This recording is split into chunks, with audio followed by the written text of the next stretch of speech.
반갑습니다. 지역경제관광문화연구실의 최일선입니다.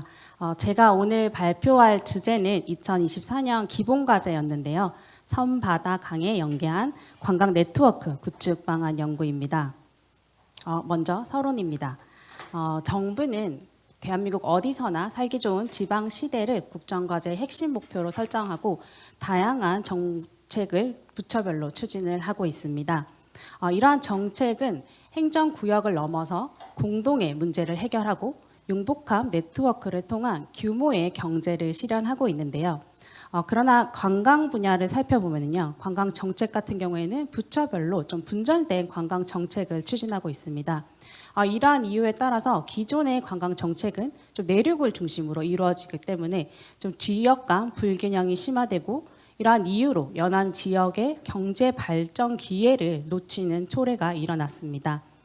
이에 따라 본 연구는 지역과 부처 중심의 행정적 경제를 넘어서 해안과 내륙을 잇는 유역 자원을 중심으로 하는 네트워크형 관광 정책을 추진하고자 하였습니다. 이러한 연구의 배경에 따라 본 연구는 세 가지 주요 목적을 가지고 있는데요.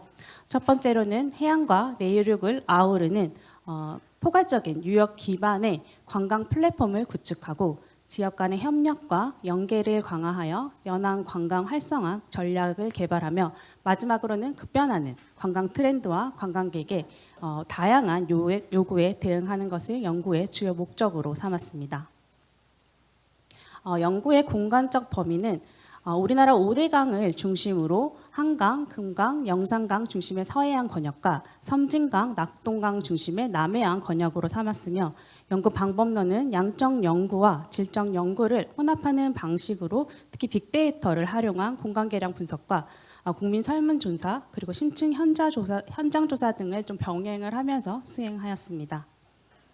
연구의 추진 체계는 첫 번째로는 지방시대 초광역 경제협력의 중요성과 해양레저 관광 분야에서의 초광역 경제협력의 필요성을 분석을 하고 두 번째로 국내의 섬, 바다, 강의 관광 여건과 수요 분석을 통해서 해양레저 관광 분야에서도 이러한 초광역 협력 가능성을 분석하며 마지막으로는 이러한 섬, 바다, 강을 연계하는 관광 네트워크 구축을 위한 추진 과제를 제시하였으며 마지막으로 시범 모델까지 제안하는 방향으로 연구 추진 체계를 삼았습니다. 주요 선행 연구를 살펴보면 기존 선행 연구는 강과 내수면, 연안 등을 대상으로 좀 분절적인 관광 개발 방향을 제시하였는데 이를 통해서 지속 가능한 관광의 측면이라든지 국민의 여가 기회 확대 그리고 광역 관광 개발 측면에서 좀 연구가 주로 이루어지고 있었습니다. 이 연구 같은 경우에는 섬, 바다, 강을 아우르는 이 수계자원 기반을 중심으로 네트워크, 관광 체계를 구축을 하고 이러한 연구의 목적으로 삼으면서 좀 기존 연구와는 좀 차별성을 지니고자 하였습니다. 다음은 관광 네트워크 개념과 정책 사례 분석입니다. 관광 네트워크 개념을 먼저 살펴보면요, 관광 네트워크는 관광 산업을 구성하는 이해관계자들이 서로 어떻게 연결되어 있는지 그리고 이러한 연결이 관광 산업과 지역의 성장과 발전에 어떤 영향을 미치는지를 알아보는 것인데요. 기존에는 도시 및 지역 네트워크라든지 산업 네트워크, 정책 등 네트워크의 측면에서 연구가 진행이 되어 오고 있었습니다. 관광 분야에서는 이런 지역 차원의 네트워크가 기존 거점 개발 방식의 좀 수직적 관계에서 네트워크형 관광 개발을 통해서 좀 수평적으로 전환하는 것을 핵심으로 하였으며 최근에는 지역 주도의 연계 협력을 통해서 단일의 행정구역을 넘어서 초광역적 정책 행정 수요에 대응하면서 지역의 경쟁력을 제고하는 이런 초광역 행정 절차를 좀 진행을 하고 있었습니다.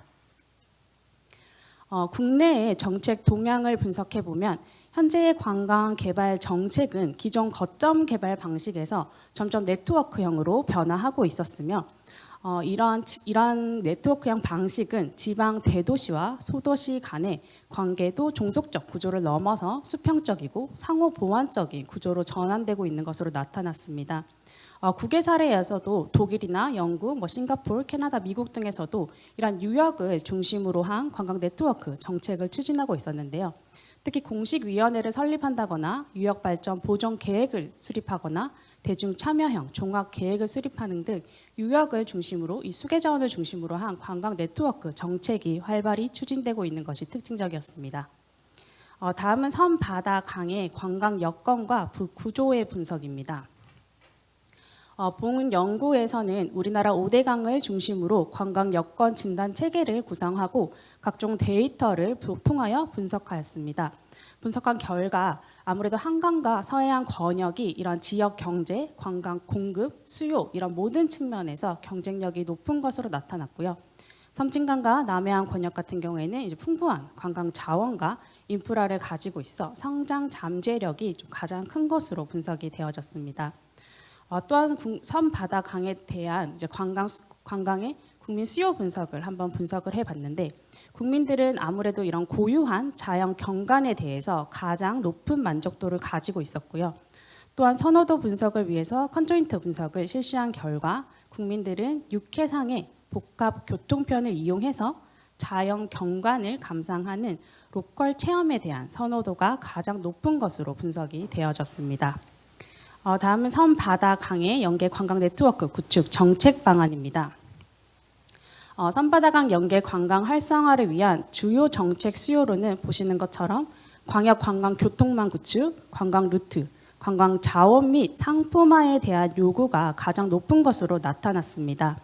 이러한 분석 결과를 토대로 본 연구는 접근성 강화 측면의 물리적 네트워크, 그리고 자연 활용 강화 측면에서의 심리적 네트워크, 그리고 정보 체계 강화 측면에서의 정보적 네트워크, 지역 협력 강화 측면에서 경제적 네트워크를 본 연구의 기본 방향으로 설정을 하였습니다. 이러한 기본 방향에 따라서 각각의 전략별 추진 과제를 제시를 하였는데요. 먼저 접근성 기반의 네트워크 구축에서는 국가의 해양, 내륙의 교통망 연계 강화와 유역 내 그린 스마트 모빌리티 체계 구축을 구체적으로 제시를 하였습니다. 또한 자원 기반 네트워크 구축을 위해서는 연안관광 네트워크 계획 수립과 권역별 코스를 개발을 하고 또한 스토리텔링 기반의 광역 관광 벨트 조성도 구체적으로 제안을 하였습니다. 또한 정보체계 기반의 네트워크 구축을 위해서는 섬바닥 유역의 통합 관광 정보 플랫폼 구축 방안과 섬바다강의 스마트 관리 관광 환경 조성 방안까지 제시를 하였습니다.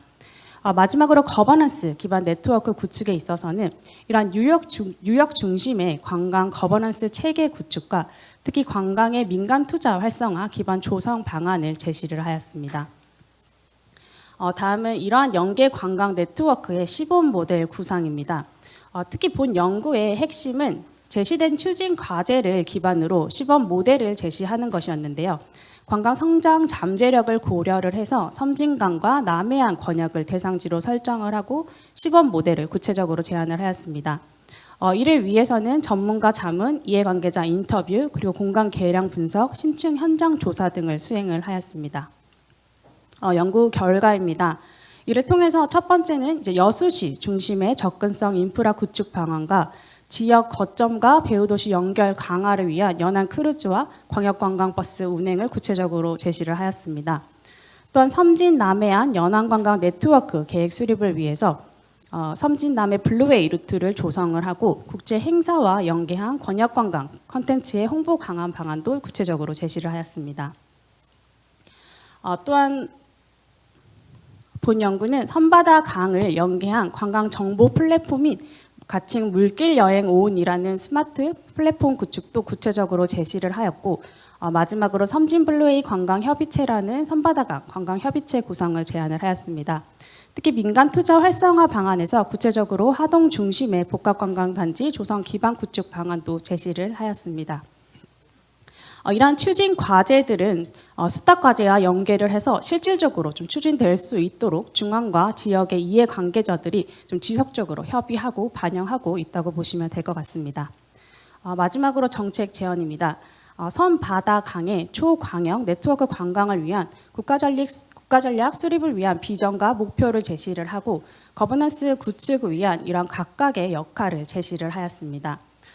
또한 본 연구는 기본적으로 관련 법 개정을 통해 좀 수계 자원을 중심으로 한 연계 관광 활성화를 위한 해양 관광 영역의 확대와 지역 간 협력 강화 및 민간 투자 촉진을 위한 제도적 기반 마련 등 개정 방향을 제시하는 것으로 연구를 마무리하였습니다.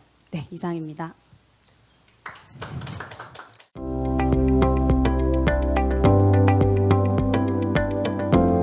네, 안녕하십니까. 오늘 국내 연안 여객선 관광 이용 활성화 방안 연구를 발표하게 된 해양연구본부의 민영훈 전문연구원입니다.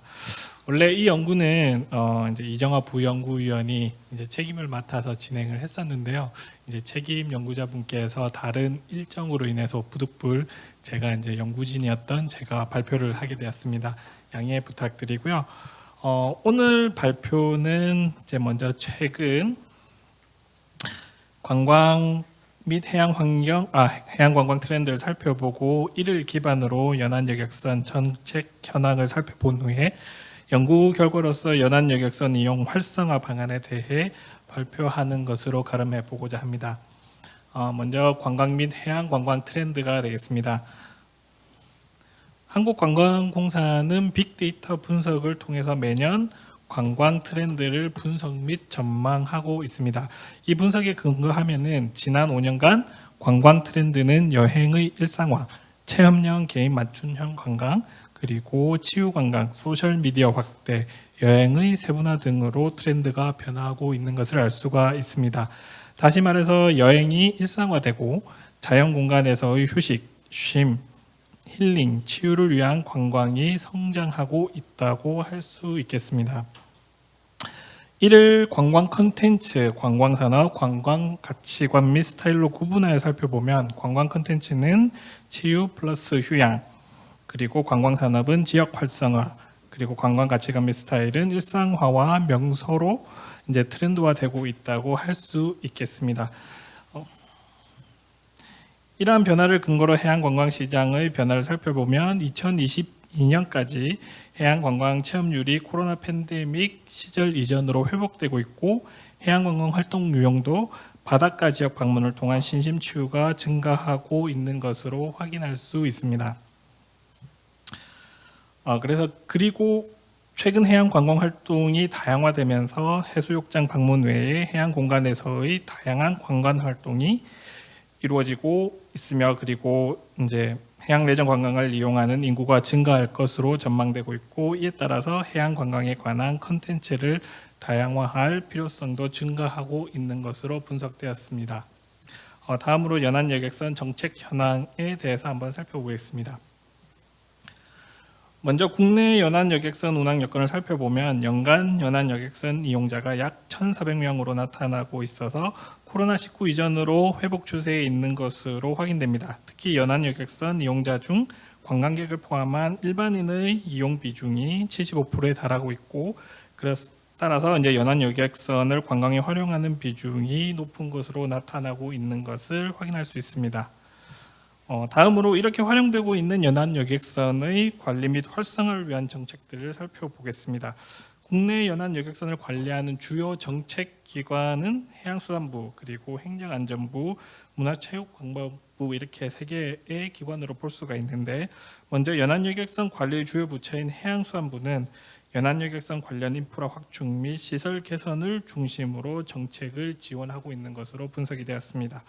그리고 행정안전부는 섬지역 정주 여건 개선 지원, 그리고 문화체육관광부는 섬지역 관광 컨텐츠 개발과 지역 역량을 강화하는 것에 중점을 두어 이제 주요 정책이 추진되고 있는 것으로 분석되었습니다. 반면 일본 연안 여객선의 정책을 살펴보면 일본은 연안 여객선을 원거리 섬 등 영토를 관리하기 위한 목적으로 정책을 주로 추진하는 것으로 나타났습니다. 일본은 이러한 목적을 위해 섬과 연안 여객선에 대한 친밀감을 제고하는 다양한 프로젝트를 추진하고 있으며 이제 슬라이드에서 보실 수 있는 것과 같이 C2C 프로젝트 등이 이에 해당한다고 할 수 있겠습니다. 이러한 정책은 20대 이하 청년층 등을 대상으로 연안 여객선에 관한 인식 개선, 체험 기회를 제공해서 미래 세대에 대한 연안 여객선의 친밀감을 제공한다고 할 수 있겠습니다. 이 외에도 일부는 연안 여객선의 관광 활성화를 위해서 이용 편의 증진을 위해서 교통카드 등을 연계해서 활용하는 연안 여객선 연계 교통 패스, 그리고 연안 여객선 육상교통 연계 정책 등 다양한 정책을 추진하고 있었습니다. 또한 일부는 연안여객선 자체를 관광화하기 위해 연안여객선 선원체험, 선박 외관 디자인 개선 정책 등 또한 실시하고 있었습니다. 마지막으로 이러한 분석의 결과로 그리고 관광 트렌드의 분석에 대한 결과로 연안여객선 이용 활성화 방안에 대해서 살펴보도록 하겠습니다. 먼저 현재 국내 성관광 및 연안여객선 이용 행태를 살펴보면 연안여객선을 이용해서 섬을 방문한 관광객은 성관광에 대한 정보를 수집하기 어렵다고 느끼고 있으며 이와 더불어서 연안여객선 자체에 대한 교통 접근성 또한 불편하다고 느끼고 있는 것으로 나타났습니다. 특히 섬 방문 시 연안여객선을 이용함에 있어서 배 교통편 횟수가 너무 적거나 일정하지 않다는 것 또한 연안여객선을 이용하는 사람들의 불만 사항으로 나타나고 있었습니다.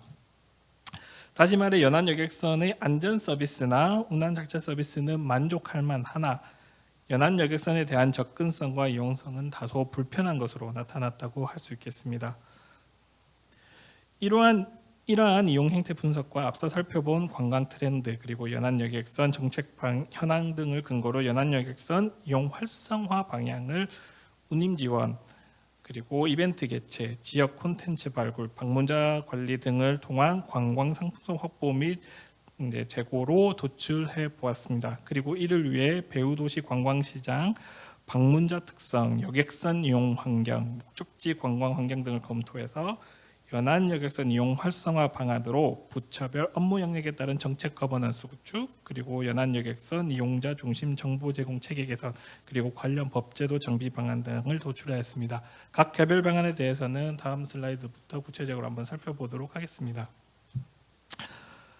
먼저 부처별 업무 영역에 따른 협력정책 거버넌스는 국토해양부, 문화체육관광부, 해양수산부, 해양경찰청 등 연안여객선 이용과 관련된 부처들의 관련 업무를 승선 전, 승선 중, 그리고 하선 후 업무로 구분하였습니다. 그리고 연안여객선 관광 이용 활성화를 위해 개별 부처가 실시할 수 있는 정책을 유기적으로 이행하도록 관련 부처의 협력적 거버넌스 정비 및 구축을 제시했습니다.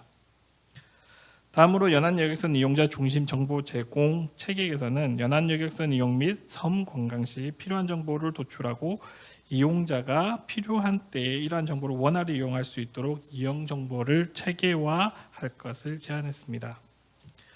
이 외에도 현재 지역별로 이제 연안여객선 운임 할인 확대, 연안여객선 이용 정보 접근성 개선 등과 관련된 정책이 이미 인천에서 수립 및 시행되고 있고, 그리고 해양수산부 같은 경우는 하풀백기를 통해 연안여객선을 섬관광과 연계하는 관광 프로그램을 발굴 및 시행하고 있는데 이러한 모든 프로그램과 정책은 이제 연안여객선 관광 이용 활성화에 이제 기여하는 이제 하나의 예라고 할 수 있겠습니다. 마지막으로 법제도 정비 방안과 관련해서는 이제 먼저 연안여객선 운임 지원 제도를 개선할 것을 제시했습니다. 이는 연안여객선 운항 등에서 발생하는 결손금을 해소하고 지원하기 위해 재정 지원 절차를 제도화하는 것을 의미합니다. 그리고 연안여객선의 대중교통 연계 강화를 위해 연안여객선이 이미 대중교통법상 대중교통으로 편입되어 있는 것을 고려해서 연안여객선의 접근성 개선을 위해 대중교통 시책과 그리고 대중교통 운영자의 경영 및 서비스를 평가할 수 있는 법적 근거를 마련하는 것이 또한 필요할 것으로 제시했습니다. 지금까지 국내 연안여객선 관광 이용 활성화 방안 연구에 대해서 발표했습니다. 현재 관광 트렌드를 고려할 때 향후 국내 연안여객선을 이용한 해양관광 활성화를 위해서는 협력적 거버넌스, 관련 정보의 접근성 개선, 그리고 운임 및 재정 지원 등을 위한 법제도 개선 등이 이루어져야 될 것으로 생각됩니다. 이상으로 오랜 시간 경청해 주셔서 감사합니다.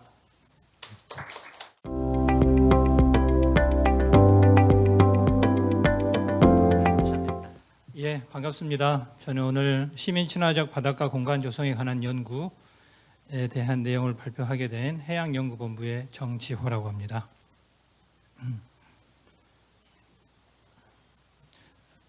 먼저 이 연구를 하게 된 그 배경하고 필요성, 목적에 대해서 간단하게 말씀드리겠습니다. 먼저 사진을 제시했는데요. 아마 이 사진은 저희가 광안리 해수욕장을 비롯해서 바닷가 가면은 자주 보는 그러한 모습입니다. 여름철 성수기 때 많은 인원들이 해수욕을 하기 위해서 바닷가에 이렇게 방문해서 즐기고 있습니다. 이런 모습도 우리 바닷가가 제공하는 기능을 만끽하는 그러한 모습일 텐데, 이 연구는 바닷가에서 이 모습 말고 이 다음의 모습에 주목해서 연구를 진행했습니다. 우리 바닷가는 여름철 성수기가 아니더라도 365일 거의 매일 많은 사람들이, 특히 바닷가 배후에 있는 지역 주민들이 바닷가에 걸어서 편하게 접근해서 다양한 활동을 하고 있습니다. 와서 쉬기도 하고, 이 사진에 보시면 한 중학생 정도 되는 여학생들이 갯벌에 와서 학교 끝나고 책가방을 던져놓고 갯벌에 와서 갯벌 체험을 하는 그러한 모습도 저희가 현장 조사를 하면서 봤는데요. 바닷가는 이러한 기능도 제공하고 있습니다. 그러니까 시민들이 관광철이 아니더라도 매일의 생활 공간 속에서 편하게 접근해서 바닷가를 즐기는 그러한 모습을 볼 수 있습니다. 이 연구는 관광지로서의 바닷가보다는 지역 주민의 생활 공간으로서의 바닷가에 주목하고, 그 지역 주민이 더 쾌적하고 안전하게 이용할 수 있는 방안에 대해서 연구를 했습니다. 이건 잠깐 넘어갈 텐데, 이 바닷가라고 하는 것은 바닷가를 포함한 블루 스페이스는 영국에서 만든 개념이긴 합니다만은 블루짐, 그러니까 체육관 같은 기능이 있어서 와서 운동하고 쉬고 할 경우에 우리 인간들에게 주는 그 효과가 굉장히 크다, 이러한 연구도 외국에서는 많이 진행된 바가 있습니다. 그래서 다시 이제 필요성과 목적을 정리하자면, 바닷가는 지역 주민에게 쉽게 접근해서 건강 증진을 비롯해서 다양한 편익을 제공하는 공간인데, 지금까지 우리나라 바닷가 관리 정책은 해수욕이나 관광객 중심의 정책이 우세했습니다. 그리고 앞에서 설명드린 바닷가는 일견 공원과 같은 기능인데, 공원을 관리하는 부서, 그다음 법률에서는 이 바닷가를 거의 고려하지 않고 있었습니다. 이러한 여건을 고려해서 주민 친화적, 시민 친화적인 바닷가를 조성하는 방안을 제시했습니다. 시민 친화적 바닷가가 무엇인가를 말씀드리면, 그 정의는 그렇게 거창한 것은 아닙니다. 시민이나 지역사회가 바닷가에서 제공하는 다양한 편익을 쉽고 안전하게 제공받을 수 있는 바닷가다라고 이제 정의를 했는데, 여기서 주체는 물론 바닷가는 관광객들에게도 좋은 그런 매력적인 관광지로서의 기능을 합니다만은, 지역 주민이 이 시민 친화적 바닷가에서는 주요한 연구 대상입니다. 그리고 대상은 아무래도 바닷가에서 도보로 접근하기 쉬운 곳에 위치한, 그러니까 직접적인 연구 대상은 도보로 걸어갈 수 있는 곳에 위치한 시민들이 직접적인 연구 대상이 되겠습니다. 국내 사례 문제점인데, 연구에서는 많은 내용을 저희가 분석을 했는데 그 중에 저희가 좀 요약을 한 겁니다. 요약을 한번 하고 뒤에서는 핵심적인 문제에 대해서는 더 말씀드리겠습니다. 첫째는 앞에서 말씀드린 거하고 약간 중복됩니다. 저희가 바닷가를 봤을 때는 바닷가의 많은 기능 중에서 주로 해수욕에 한정된 관광객 중심을 추진하고 있고, 또 연안관리법을 비롯한 연안관리 파트에서는 우리나라 연안 침식, 중요한 문제이긴 합니다. 연안 침식을 중심으로 한 연안 재해 정책이 주로 대시되고 있습니다. 그러니까 바닷가에서 많은 사람들이 와서 쉬고 즐기고 있음에도 불구하고 그 사람들을 위한 정책은 별로 이렇게 시행되고 있지 않았습니다. 그렇다 보니 우리 바닷가에는 얼마만큼 많은 시민들이 와서, 시민들이 오는지, 언제 오는지, 와서 또 무엇을 하는지, 또 와서 얼마만큼 머무르는지, 이러한 조사, 이러한 데이터는 거의 구축되어 있지 않았습니다. 그리고 국토부 쪽에서 관리하는 도시 전체 공원 녹지 체계에서도 바닷가는 거의 고려되고 있지 않은 상황이었습니다. 하나의 예시입니다. 밑에 도면을 보시면 우리가 자주 방문하는 광안리 해수욕장인데, 밑에 황토색과 녹색으로 구분되어 있습니다. 바닷가를 이용하는 사람에게는 이 공간이 하나의 공간으로서 바닷가라고 인식이 될 텐데, 이게 관리하는 부처를 구분하자면 녹색은 국토부, 황토색은 해수부로 이렇게 구분이 되어 있습니다. 그렇다 보니 이 바닷가 관리 정책을 하는 데 있어서 일관된 정책이 되지 않습니다. 그러다 보니 부처 간에 이게 나누어져서 산발적으로 정책이 되고 있는 면입니다. 이게 하나의 사례인데, 많은 바닷가에서 보면은 해수부, 특히 국토부 간에 관할 구역에 대한 혼선이 발생하고 있고, 이게 바닷가에서는 다 이런 문제가 공통적으로 일어납니다. 이런 문제가 일어나게 되면은 어느 한 부서에서 시민들을 위한 바닷가 이용 관리 정책을 추진하는데 한계로 작용을 하고 있습니다. 그 다음에는 저희가 한 10개가 넘는 바닷가, 우리나라 대표적인 바닷가에 대해서 조사를 한 건데, 그 배후 지역에 누가 사는지를 조사를 한 겁니다. 왜 그러냐면 이 배후 지역에 사는 사람들이 걸어서 생활 공간으로서 바닷가에 접근해서 쉬고 즐기고 할 텐데, 그 거주하는 사람들의 다양한 특성을 저희가 파악을 할 때 그 특성에 맞는 바닷가의 관리 정책이 가능하다고 보고 있기 때문입니다. 그래서 이제 조사를 해보면 이 표에 보면은 이 노란색으로 되어 있는 것은 인구 구성을 본 겁니다. 인구 구성 중에서 영유아 어린이 비중이 굉장히 높은 그런 바닷가가 있는 반면에 여수의 경우는 23.5%에 이를 정도로 그 배후 지역에는 영유아 어린이가 많이 분포합니다. 또 다른 곳은 고령 인구, 65세 이상의 고령 인구가 거의 50%에 육박하는 그러한 바닷가도 있습니다. 그러면 이분들이 이 바닷가를 생활 공간으로서 이용을 할 텐데, 이분들의 생활 패턴, 그 다음에 방문 패턴, 이용 패턴을 고려한 것이 필요하다, 이렇게 보고 있습니다. 바닷가를 그럼 와서 어떻게 이용하는지에 대한 것도 조사를 할 필요가 있어서, 지금은 이러한 데이터가 없는데 저희가 시범 지역으로 드론을 이용해서 이분들의 방문해서 어디서 즐기는지에 대한 조사를 했습니다. 이러한 식으로 우리나라 바닷가 정책을 하기 위해서는 이용하는 사람에 대한 조사가 필요하다, 이렇게 보고 있습니다. 국외 사례는 미국과 호주에서 대표적으로 했는데, 그러니까 바닷가 배후에 사는 사람들이 그 접근하는 데 있어서 그 지역마다의 접근의 격차가 발생하지 않도록 형평성 있는 정책을 추진하거나, 아니면은 있는 자연을 훼손하지 않고 자연에 기반한 바닷가의 공간을 조성하고 있는 등 다양한 정책을 추진하고 있었습니다. 마지막으로 그럼 앞으로 어떻게 할 것인가에 대해서 말씀드리겠습니다. 그래서 저희가 앞선 분석, 그 다음에 국외 사례 등을 종합해서 총 5가지 원칙: 시민의 수요를 반영해야 된다, 바닷가별 다양성을 유지해야 된다, 자연성에 기반한다, 그 다음에 바다와 육지의 연결성이 필요하고, 그 다음에 쾌적하고 포용적인 바닷가를 조성해야 된다, 이러한 5가지 원칙을 제시했습니다. 그 원칙에 따라서 정책과제는 총 4개 분야 10개 세부 과제를 제시했습니다. 그래서 세부 과제를 일일이 여기서 말씀드리지는 않겠습니다만은, 추진 분야로 보면은 먼저 주민이 접근하고 이용하기 쉬운 바닷가를 현재보다는 더 늘릴 필요가 있다, 그렇게 하기 위해서 4가지 과제를 제시했고요.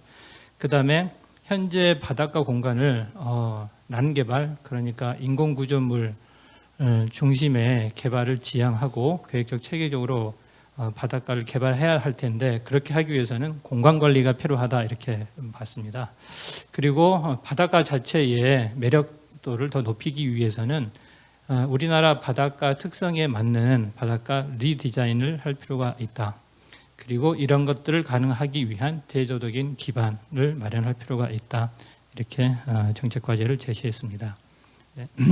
그 중에서 과제 하나하나에 대해서 이제 말씀을 드리기는 어렵고, 대표적으로 몇 가지 말씀드리면, 바닷가 이용 격차를 해소한다, 이렇게 이제 저희가 과제를 제시했는데, 바닷가가 눈에 바로 보인다고 해서 그 바닷가를 쉽게 이용할 수 있는 것은 아닙니다. 부산에서도 우리 지금 연구소가 입지한 영도구라 하더라도 영도구에 사는 주민이 편하게 걸어서 쉴 수 있는 바닷가는 그렇게 많지가 않습니다. 그래서 영도구 중에 일부 구간에 대해서 조사를 해보니 거의 한 2만 명이 사는 곳인데, 거기서 접근할 수 있는 바닷가는 극히 일부였습니다. 이러한 것을 볼 때 바닷가가 물리적으로 가깝지만 그렇다고 해서 바닷가를 편하게 이용할 수 있는 공간이 다 조성된 것은 아닙니다. 이러한 조사를 기반으로 해서 큰 규모는 아니더라도 소규모 공원을 조성하고 그 소규모 공원거리 연결하는 그런 연계공원의 조성이 필요하다 이렇게 봤습니다. 네, 그 다음으로는 이제 바닷가에 대해서 저희가 이제 리디자인이라는 제시를 했는데 현재도 보면은 이제 과거에 비해서는 바닷가에 여러 가지 디자인이 더 증진된 곳이 많이 있습니다만은 바닷가에 분포해 있는 자연 환경의 요소라든가 다양한 인문사회 경관까지 고려한 그러한 바닷가 디자인의 언어의 일관성을 유지할 수 있는 바닷가 디자인 가이드라인이 필요하다 이렇게 정책 과실을 제시했습니다. 예, 오늘 제가 말씀드릴 것은 여기까지고요. 예, 감사합니다.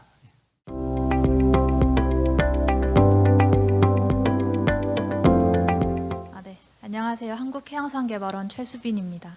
2024년 기본 연구로 수행했던 특별관리역 관리제도 재편 방안 연구의 주요 연구 성과에 대해 말씀드리겠습니다. 목차는 다음과 같습니다. 연구 배경입니다. 1980년 남해안에 흔히들 말씀하시길 바닷빛이 콜라색이라고 하실 정도의 대규모 적조가 발생하면서 육상기인 오염원 관리를 위한 적조 특별대책지역 지정이 이루어졌습니다. 그리고 이어서 1982년 해양오염 방지법에 근거해서 진해만, 부산연안, 울산연안, 광양만 등 4개 해역을 연안오염 특별관리 해역으로 지정하였습니다. 이 연안오염 특별관리 해역의 주요 내용은 육상으로부터 내려오는 오염물질의 총량을 규제할 수 있다는 것입니다. 이어 2000년 해양오염 방지법 시행령 개정을 통해서 시화호 인천연안을 추가한 특별관리해역 5개소를 재지정하여 해역별 관리 계획을 수립하였습니다. 그리고 2005년 마산만을 시작으로 연안오염 총량 관리제를 시행하여 현재 시와 마산, 부산, 울산 특별관리 해역의 해역 환경을 전반적으로 개선하였습니다. 이에 저희 연구에서는 이처럼 장기간 지속되어 온 제도인 특별관리해역 관리제도의 성과와 한계를 분석하고 현재의 해역 환경 상태와 사회 경제적 관리 여건 변화를 반영하여 특별관리해역 관리 정책의 주요 체계와 전략을 구조화하고 각 분야의 발전 방향을 제시하였습니다. 저희 연구보고서 목차입니다. 오늘 발표에서는 연구를 통해서 마련한 11개 추진 과제를 중심으로 내용을 말씀드리겠습니다. 연구를 통해 특별관리역 관리제도 재편을 위한 추진 전략은 지정정책 구체화, 관리정책 다각화, 거버넌스 강화 3개로 도출하였습니다. 전략별로 각각 3, 4개의 추진 과제를 포함하고 있습니다. 다음 슬라이드부터 추진 과제의 도출 배경과 개선 방안을 말씀드리겠습니다. 첫 번째 전략인 지정정책 구체화는 특별관리역 지정해제 기준 마련, 연안오염 총량관리 도입해제 기준 마련, 그리고 해양환경 기준 개선, 전문기관 운영 등 4개의 추진 과제로 이루어져 있습니다. 첫 번째 추진 과제인 특별관리역 지정해제 기준 마련부터 살펴보겠습니다.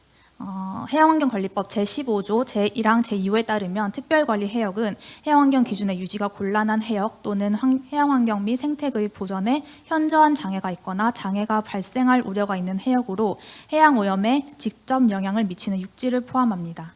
이 해양환경의 유지가 곤란하다고 판단할 수 있는 경우에 대한 진단의 근거, 절차, 방법이 미비하므로 이 판단 기준을 마련할 필요가 있습니다. 그리고 해양오염에 직접 영향을 미치는 육지를 포함한다고 되어 있는데 이를 현행화할 필요가 있습니다.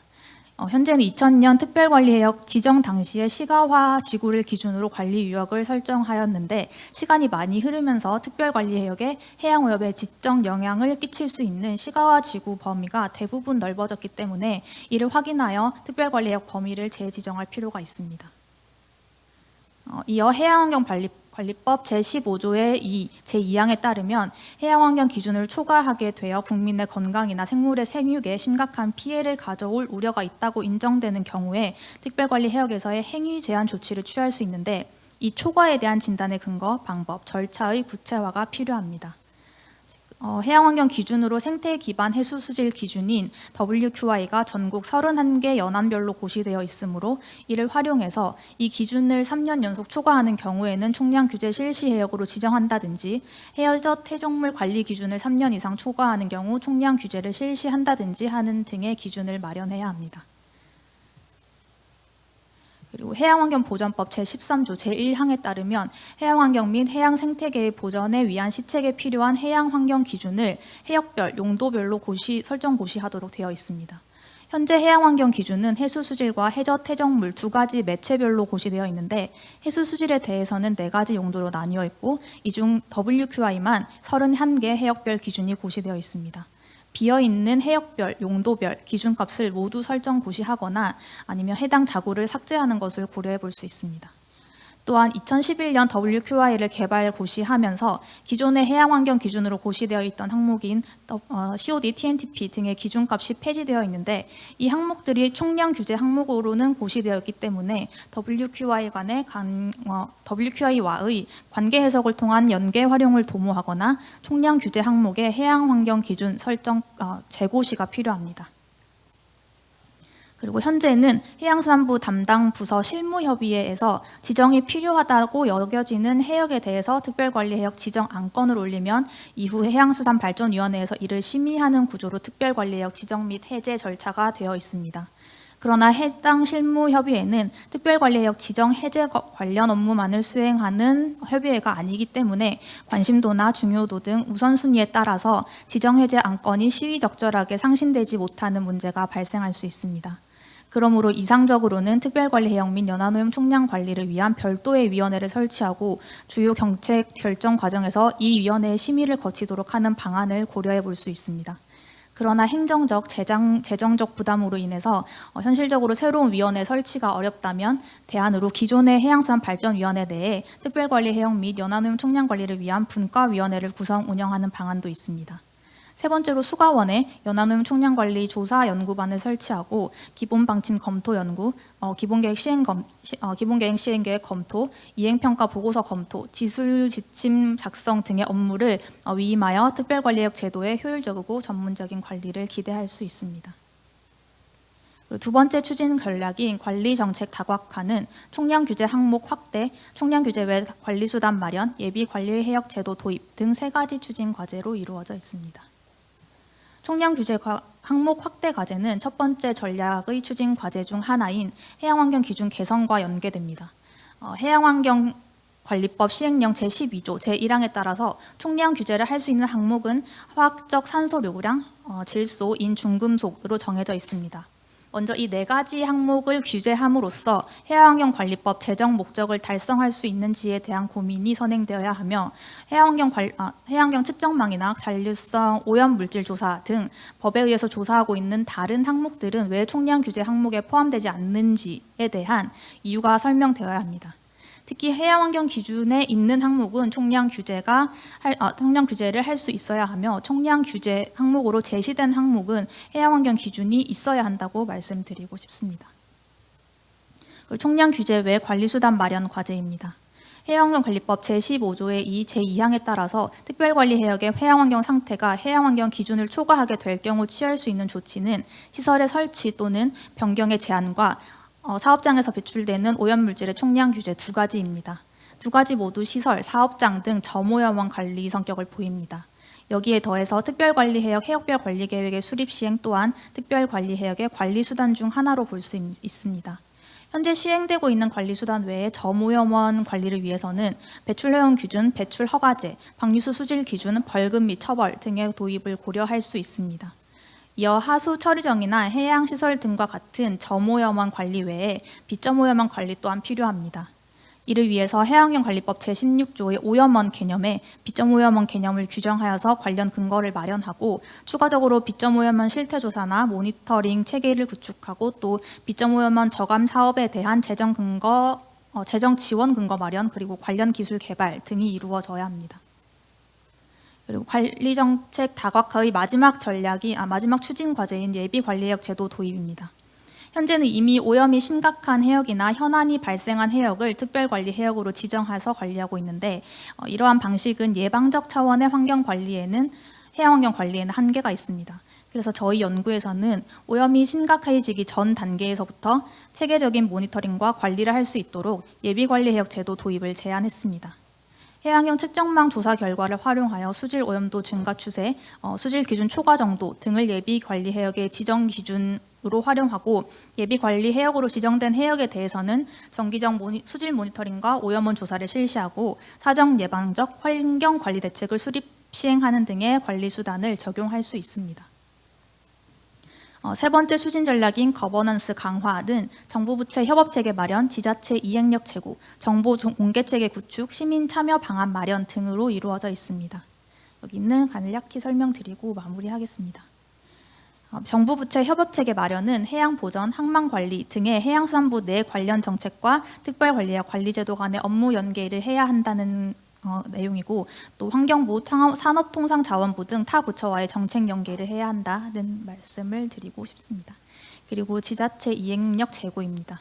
특별관리형 연안오염 총량관리 기본 방침에 따라서 연안오염 총량관리 시행계획을 수립하고 이행하는 주체인 시행청은 시도지사 및 시장군수구청장을 말하는데, 연안노총이 해수부에서 직접 용역을 발주해서 용역 수행기관이 위탁해서 운영하는 형태로 제도가 시행되다 보니까 시행청이 적극적으로 참여하기 어려운 면이 있습니다.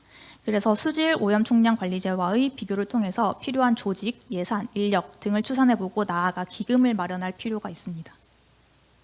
그리고 거버넌스 강화 세 번째 추진 과제는 정보 공개 체계 구축입니다.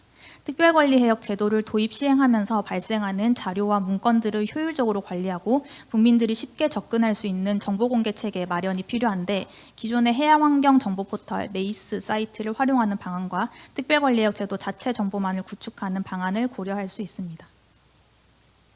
그리고 거버넌스 강화 마지막 추진 과제인 시민 참여 방안 마련입니다.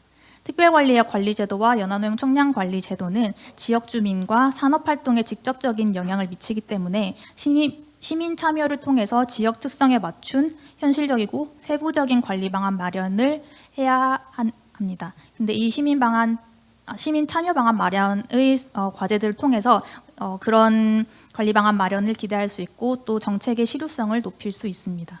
이를 위해서 다양한 교육 홍보 또 시민 참여 프로그램이 지속적으로 운영되어야 한다고 말씀드리면서 발표를 마무리하겠습니다. 감사합니다.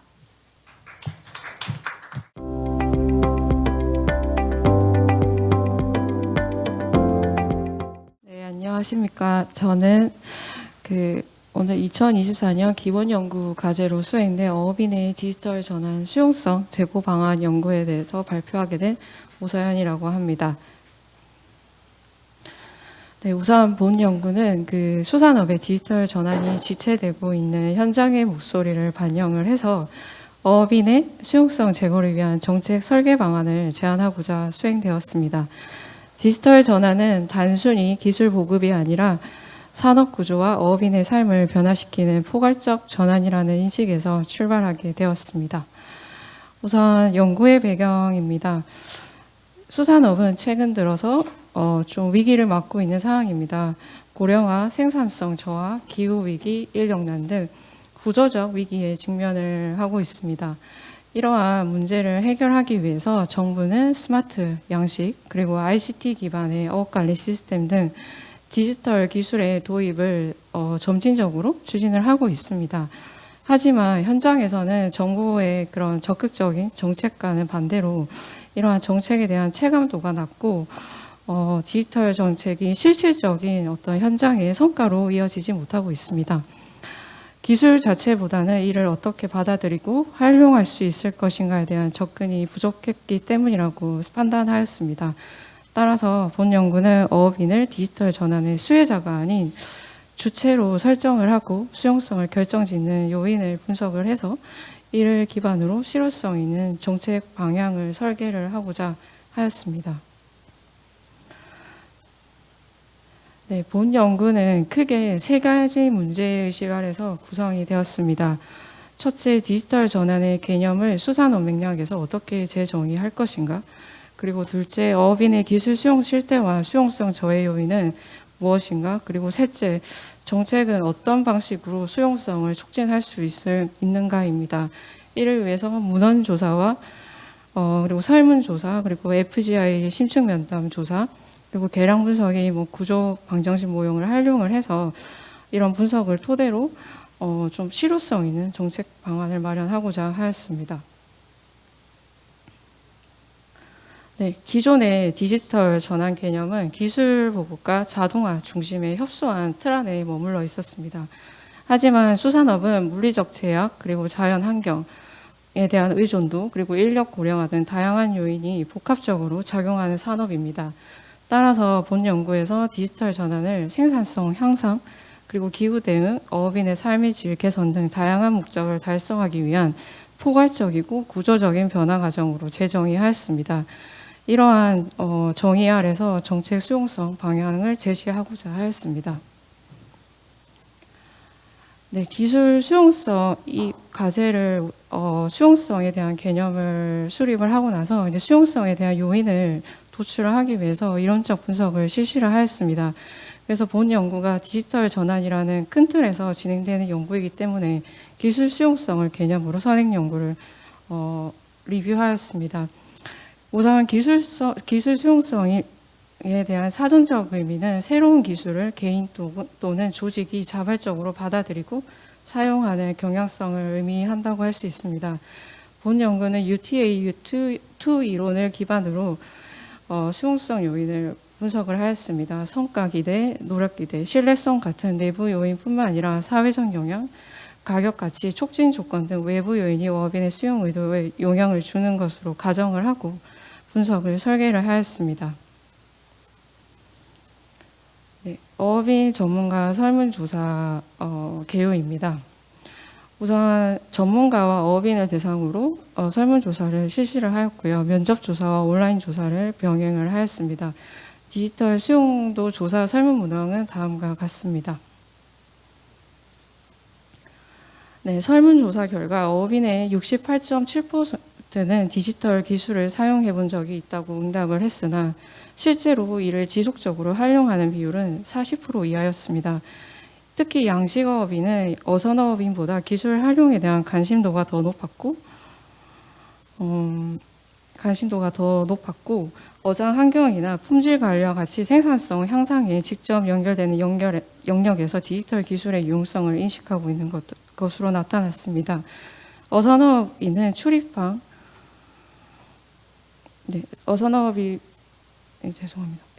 어선어업인은 주로 그런 출입방 신고나 위치 추적 관련 행정 처리를 중심으로, 그리고 양식어업인은 사료급이, 수질 관리 등 생산 모니터링 중심으로 기술을 활용하고 있었습니다. 네, 다음과 같이 보시는 표는 어선어업인이 현재 그 디지털 기기를 사용하는 현황입니다. 대부분 디지털 기기를 보유는 하고 있으나 기술 적용이나 데이터 수준은 거의 되지 않는 실태입니다.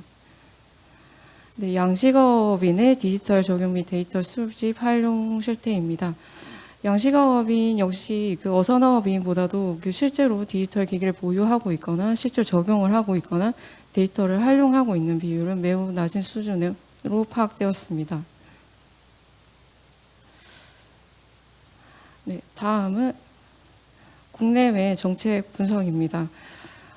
우선 국내외 정책을 비교해보면 국내는 크게 하드웨어 측면에서 정책을 운영 중에 있습니다. 장비 보급이나 크게 시스템 틀을 바꾸려는 정책이 적극적으로 이루어지고 있으며 이는 공급자 중심의 정책에 머물러 있다고 할 수 있습니다. 교육 유지 관리 그리고 성과 한류 체계 등이 미흡하여 어업인이 적극적으로 받아들이기 어려운 구조라고 할 수 있습니다. 반면 EU, 일본, 노르웨이 등 사례를 보면 실증 교육 인센티브 제도 정비가 통합된 정책 구조를 가지고 있으며 어업인의 자발적 수용을 유도하는 방식으로 정책이 설계되고 있었습니다. 대표적으로 EU의 경우에는 PCX나 IP센치라는 프로젝트를 통해서 수산 데이터 통합과 AI 기반 생체 모니터링을 중심으로 사업을 진행 중에 있으며 이 사업에 어업인을 반드시 참여시키고 그리고 아웃리치 중심의 정책을 추진을 하고 있습니다. 노르웨이도 EU와 같은 방식으로 정책이 추진되고 있으며 일본의 경우에는 스마트 어선 보급과 세제책 그리고 교육 지원을 연계를 해서 통합 전략을 추진하고 있습니다. 네, 국외의 수산업 디지털 정책 사례는 보시는 바와 같습니다.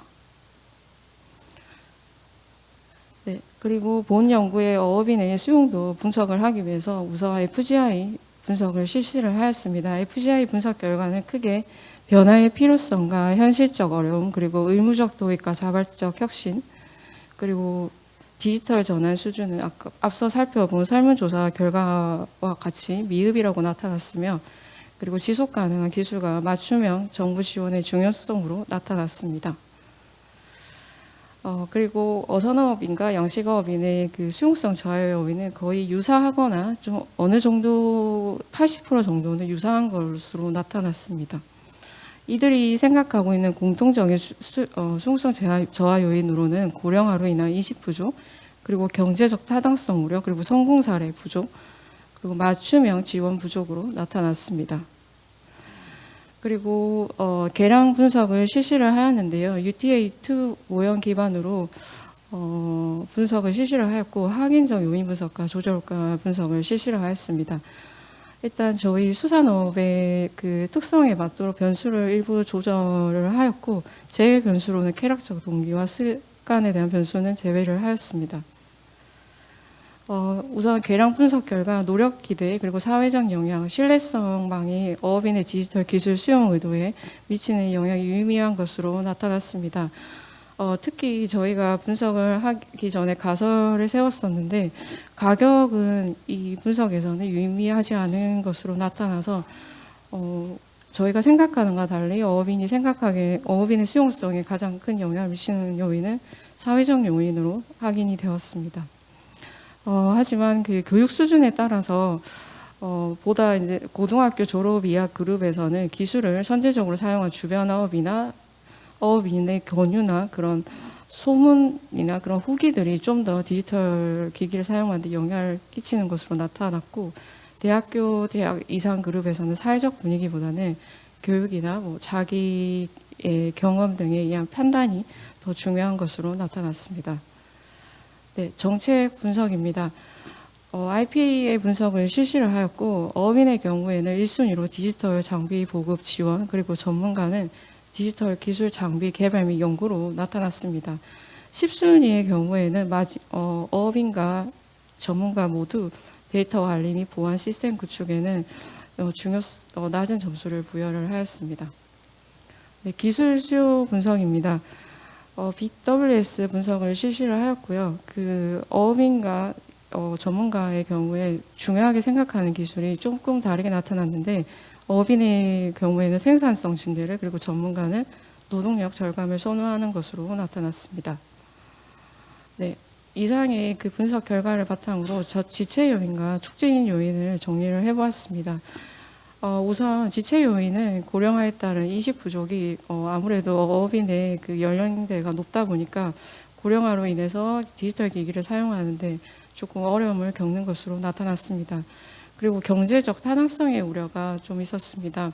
아무래도 성공 사례가 없다 보니 이 부분에 대해서 가장 우려를 많이 하는 것으로 나타났고요. 그리고 맞춤형 정책이나 그리고 기초교육과 같은 부분이 매우 부족한 것으로 나타났습니다.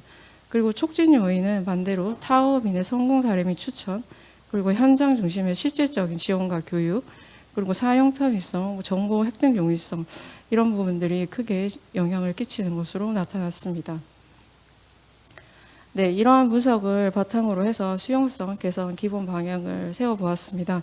수용성 요인을 내적 요인, 외적 요인으로 구분을 하였고, 이해와 관련된 결정 요인을 파악을 하였습니다. 우선 유용수성, 노력 기대, 그리고 성과 기대, 사회적 영향, 조직, 경제, 기술, 제도 등으로 결정 요인을 선정을 하였고요. 이러한 요인들을 개선할 수 있는 방향으로 우선 어업인의 기술, 지식, 역량 및 신뢰 제고를 첫 번째 방향으로 설정을 하였습니다. 그리고 디지털 전환 기술의 완결성 확보, 그리고 세 번째로 디지털 전환의 경제성 확보, 그리고 디지털 전환의 참여 동인 확보를 기본 방향으로 설정을 하였습니다. 네, 그래서 이러한 방향을 토대로 세부 과제를 제시를 하였습니다. 우선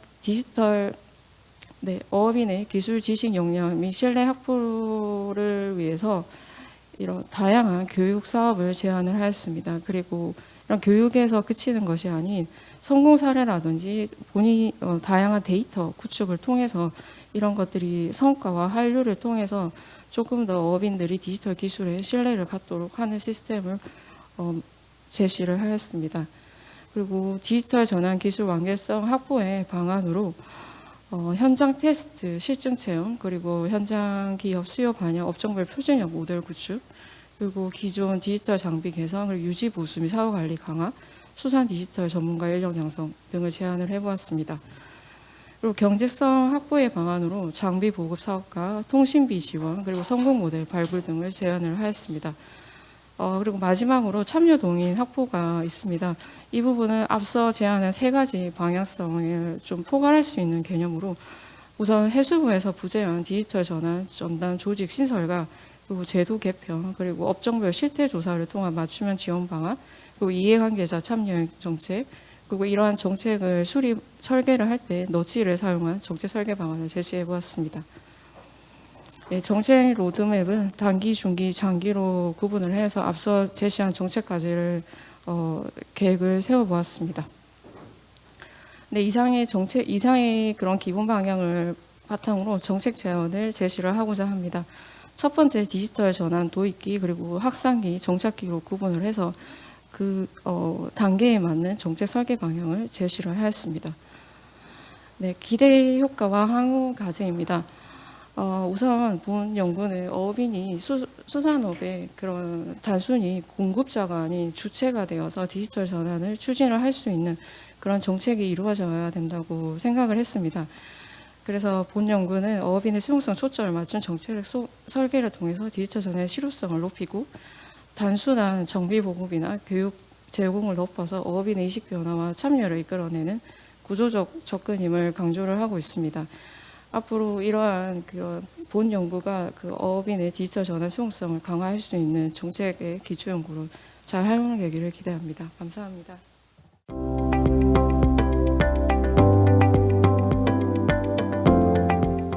안녕하십니까.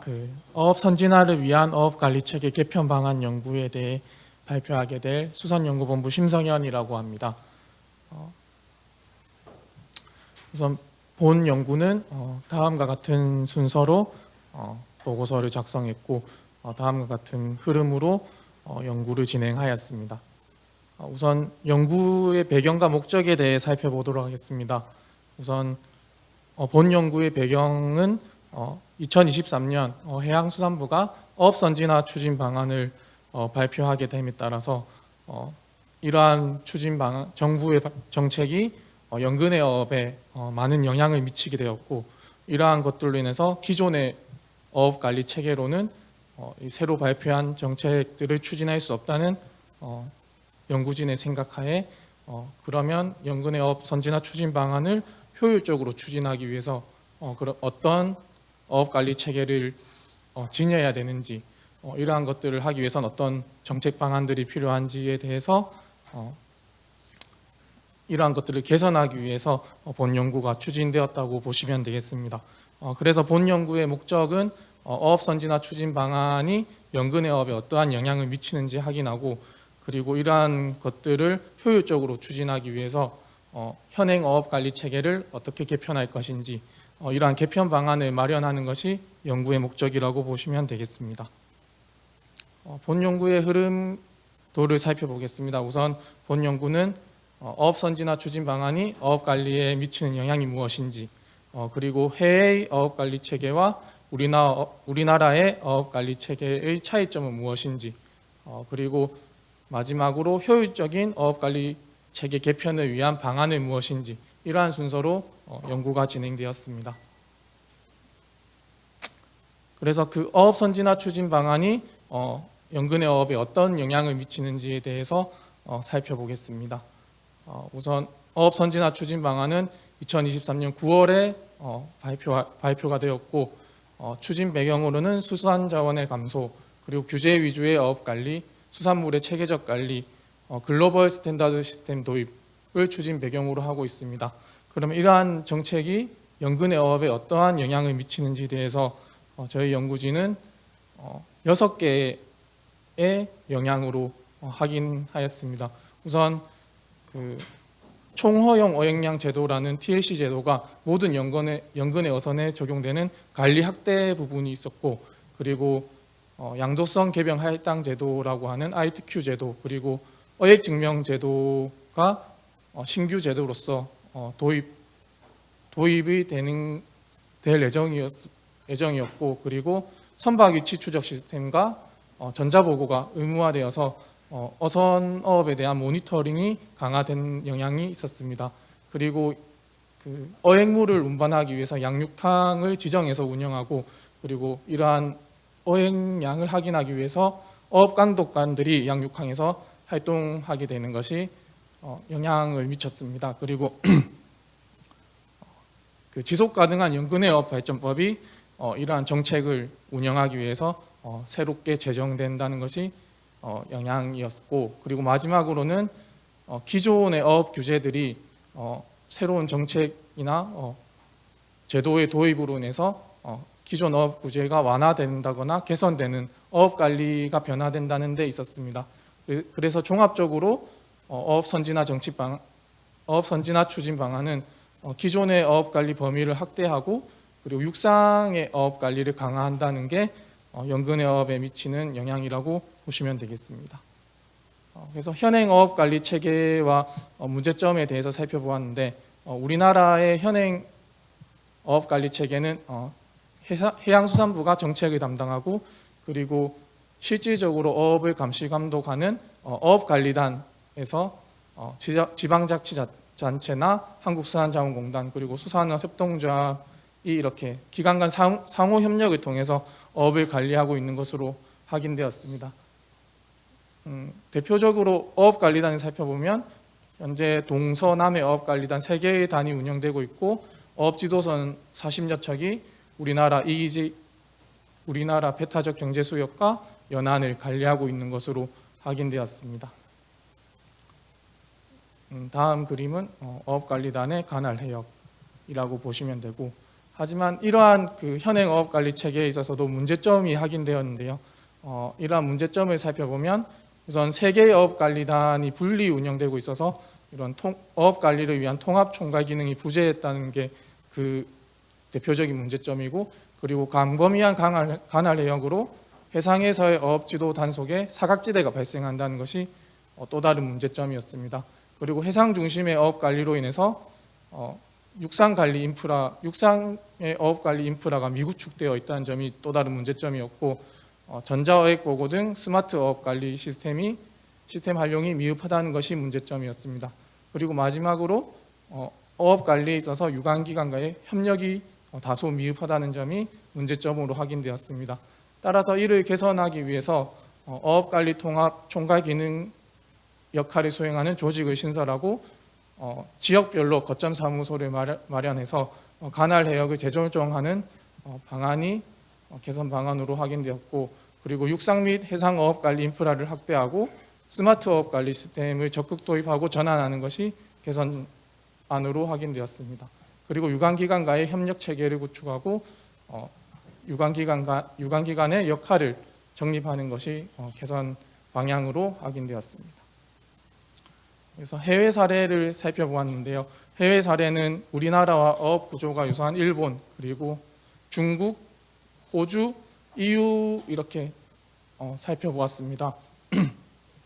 우선 우리나라와 해외 어업 관리 체계를 비교한 표인데, 우리나라와는 달리 해외에서는 일원화된 조직 체계를 구축하고 있었고, 어업 관리를 위해서 전용 항공기를 운영하고, 그리고 어업 모니터링 시스템에 있어서 전자어획 보고를 적극적으로 활용하고 있는 것으로 확인되었습니다.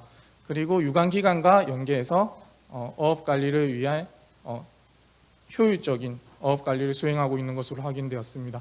그리고 대표적으로 우리나라 어업 관리 기관에서 수행하지 않고 있는 어업 관리를 위한 연구 기능까지 해외 어업 관리 조직에서 담당하고 있는 것으로 확인되었습니다.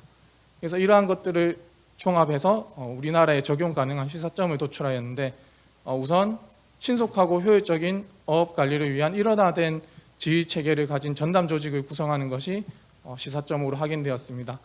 그리고 두 번째는 해상의 어업 관리선 위주의 운영에서 벗어나서 인공위성이나 전자시스템 그리고 항공기 등을 어업관리에 활용하는 것이 시사점으로 확인되었습니다.